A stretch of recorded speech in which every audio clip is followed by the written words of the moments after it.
E aí pessoal, tudo bem com vocês? Aqui é o Henrique do canal Blender Jazz e vamos para mais um vídeo do canal. Hoje o objetivo é a gente falar sobre o modificador do tipo Subdivision Surface.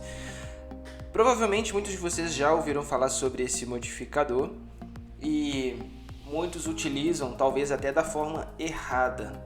E o objetivo desse vídeo é tentar explicar o que ele faz e quando ele é útil e quando ele não é útil. Como o foco do canal é modelagem não destrutiva e hard surface modeling, ou seja, objetos duros não deformados, ou seja, no meu canal você não vai encontrar nada relacionado muitas vezes a personagens tipo cartoon que se deformam na animação. Então, nesse vídeo eu quero mostrar a utilização do Subdivision Surface, quando ele é interessante e quando ele não é interessante, ok? Então, primeira coisa, eu estou aqui com o meu cubo, ok? E eu vou adicionar um modificador do tipo Subdivision Surface aqui, ó. Bom, a primeira coisa que vocês precisam saber sobre Subdivision Surface. Subdivision Surface é um modificador que ele divide a malha, ou seja, ele vai recriando a malha, criando subdivisões baseado na quantidade de polígonos que existe no seu. Baseado nessa quantidade de polígono, ele vai começar a criar subdivisões. E você controla a quantidade de subdivisões no render, pelo campo do render, na viewport, pelo campo viewport, e a qualidade dessa subdivisão. Só que tem uma questão, o Subdivision Surface ele tem dois modos. Ele tem o modo Catmull-Clark, que é esse aqui, que nós estamos vendo, que o objetivo dele é não necessariamente arredondar, tá gente? O objetivo dele não é criar superfícies redondas, é suavizar as modelagens em torno dos edges que eles se encontram, tá? E o Simple. O objetivo dele é apenas subdividir a malha. Tanto é, se eu entrar aqui no modo de wireframe, deixa eu colocar para habilitar aqui, olha só, tirar o Optimal Display aqui, ó, porque eu consigo ver as subdivisões. Então o Simple, se eu aumentar a viewport, ele vai começar a subdividir a minha malha. É como se ele estivesse adicionando loops na minha malha, baseado na topologia da minha malha. Então, se eu voltar agora aqui para o modo sólido, continua sendo um objeto, aqui ele continua sendo o meu mesmo objeto. Eu só vou ver a diferença na hora que eu entrar no modo de wireframe, no modo de objeto. Aí eu consigo ver aqui as minhas subdivisões, ok? A não ser que eu aplique aqui também, se eu aplicar minha malha, na hora que eu voltar, meu modelo está subdividido.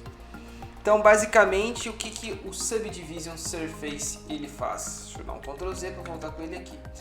Ele vai identificar duas edges, ok? Então, ele vai pegar essa edge e essa edge, vai encontrar um intervalo que ele consiga adicionar um loop nesse intervalo e vai adicionar a quantidade de loops que você definir aqui. Então, se essa edge aqui e essa edge aqui tem um quadrado, né? Então tem um espaço aqui que ele consegue adicionar um loop. Então ele consegue vir cá e adicionar um loop. Então se eu voltar aqui, deixa eu só voltar para um aqui. Então ele viu essa edge e essa edge aqui adicionou um loop, ok? A mesma coisa ele vai fazer aqui em cima, aqui e aqui embaixo, e na horizontal aqui no eixo Y e na horizontal aqui rodeando o modelo. Então ele aplica a subdivisão em todo o modelo, não especificamente em uma única parte dele, tá? Para que você normalmente utiliza o Subdivision Surface? Então, quando eu volto para o módulo Catmull-Clark aqui, o que ele vai fazer? Ele vai entender justamente essa mesma informação que eu falei para vocês.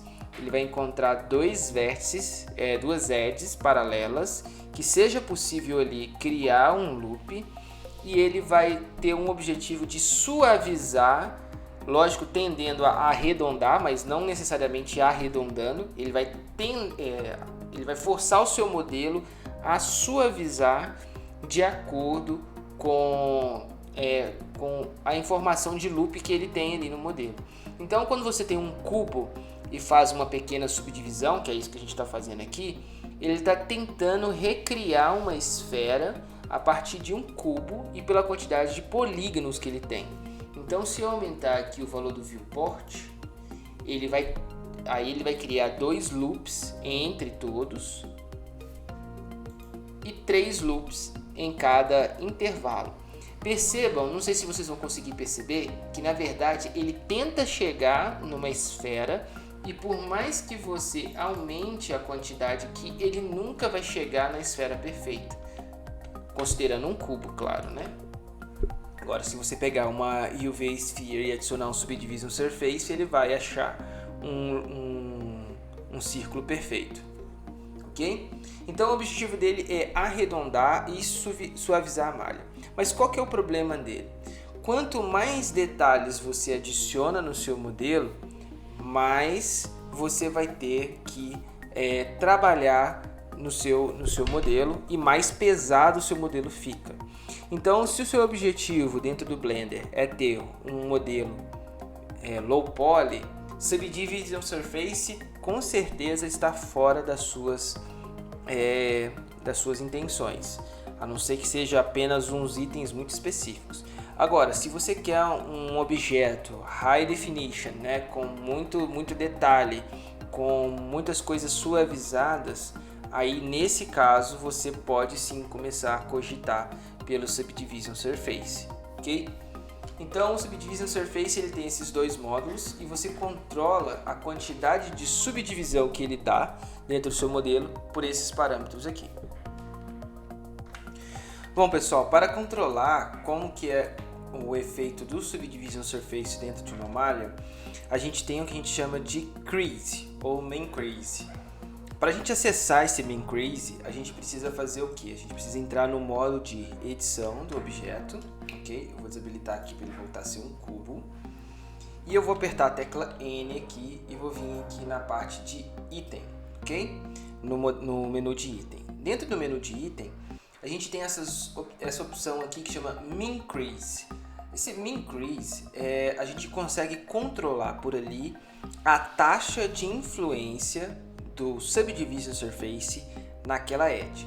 Como ela está zerada, ele está influenciando 100% naquela edge, por isso que ele está ficando com o modelo 100% arredondado, né? Agora, se eu seleciono esse loop, vou pegar esse loop, essa edge aqui e essa edge, fazendo essa face inteira aqui, e eu aumento o Min Crease dela, olha o que começa a acontecer com o modelo. Quando eu chego no valor de 1, que é o valor máximo, eu estou negando para essa face a influência do Subdivision Surface. Então, eu continuo fazendo as subdivisões, normalmente igual eu estou fazendo aqui, porém nessa seção onde eu fiz o Min Crease, eu estou falando para ele que ele não vai fazer essa subdivisão, ok? Então eu posso brincar com esses intervalos. Não necessariamente eu preciso trabalhar com 1, mas eu posso trabalhar com valores menores ou com 0, para que eu tenha o meu modelo totalmente influenciado. Então é como se fosse um Vertex Group, porém com a configuração que a gente está fazendo aqui do Min Crease. Você pode fazer valores alternados, por exemplo. Pode aumentar aqui a quantidade, para você ver cada vez mais o efeito do que você está fazendo. Olha só. Quase virou um limão, né? Então, para isso que serve o Min Crease. Você aplica a taxa do Min Crease nas edges que você quer que ela seja influente e você, ao fazer isso, você tira o efeito do Subdivision Surface dentro dessas edges.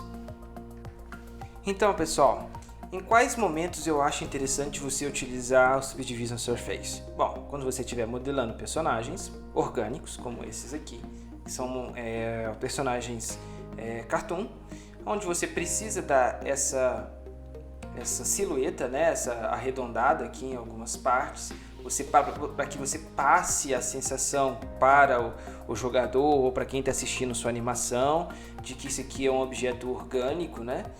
Então, quando for assim, que você precisa dessas deformações, né, desse perfil bem ajustado, eu acho interessante você utilizar sim o Subdivision Surface. Inclusive nesse modelo aqui, se não me engano, eu estou usando o Subdivision Surface. Deixa eu só trazer ele para cá. Sim, meu Subdivision Surface está aqui. Porque eu modelei esse objeto low poly com poucos polígonos e adicionei o Subdivision Surface para trazer a suavidade para o meu modelo e também para poder dar ali essa silhueta e passar essa sensação de orgânica, né? Outra situação que eu sugiro você utilizar são em objetos cilíndricos como esse, onde você tem a tendência de querer um objeto 100% esférico e que você queira manter essa perspectiva totalmente aplicada ao seu modelo, né? Você quer que ele sempre se pareça redondo. Nesse caso, também é muito interessante você utilizar o Subdivision Surface, apesar de ser um modelo duro, tá? Mas por causa da propriedade dele, de ser um modelo que você quer passar a sensação de arredondado, próximo de esférico, né? Nesse caso é uma esfera necessariamente, então nesse caso eu recomendo você utilizar sim o Subdivision Surface. Agora, se você está fazendo um modelo tipo esse aqui, não é interessante você utilizar o Subdivision Surface. Por quê? Nós estamos fazendo um objeto totalmente duro. Nós estamos fazendo um objeto que ele já tem propriedades suficientes para passar para a pessoa que está visualizando a sua forma. Nesse tipo de modelo aqui, a gente trabalha nele as questões relacionadas ao bevel, que são as arestas, né, os chanfros nas quinas desse modelo, porque grande parte das minhas áreas desse modelo, eles são retas, né? Então eu não preciso subdividir isso aqui milhões de vezes, porque quanto mais eu subdividir isso aqui, mais pesado fica o meu modelo. Então, qual que é a ideia aqui? Eu ter a quantidade de vértices e polígonos suficientes para manter a forma do meu objeto, e eu trabalho aqui no meu objeto com o bevel, que é as quinas em torno do meu modelo. Então, por exemplo, se eu selecionar essa peça aqui, deixa eu entrar até mais perto dela aqui, e eu vou trabalhar nessa peça aqui o bevel. Se eu entrar aqui no meu bevel, então meu bevel é esse, ele vai demarcar aqui, ó. Se eu aumentar meu bevel, olha lá, ele que vai controlar a marcação do meu modelo, tá vendo? Então, nesse caso, no caso específico desse tipo de modelo, eu trabalho a qualidade e a forma como esse modelo passa a informação para o público pelo bevel e não pelo Subdivision Surface, ok? Porque, como eu falei, eu não preciso de muita informação para esse modelo para passar a sensação de realidade e de qualidade, ok? Tanto é que esse modelo aqui ele tem 97 faces, ok? 97 faces essa minha cena. É uma quantidade de faces muito pequenas, considerando o nível de informação que eu tenho aqui no meu modelo, ok? Então, pessoal, ficamos por aqui. Espero que você tenha gostado desse vídeo. Qualquer dúvida relacionada ao modificador do tipo Subdivision Surface, você pode entrar comigo aqui pelos comentários.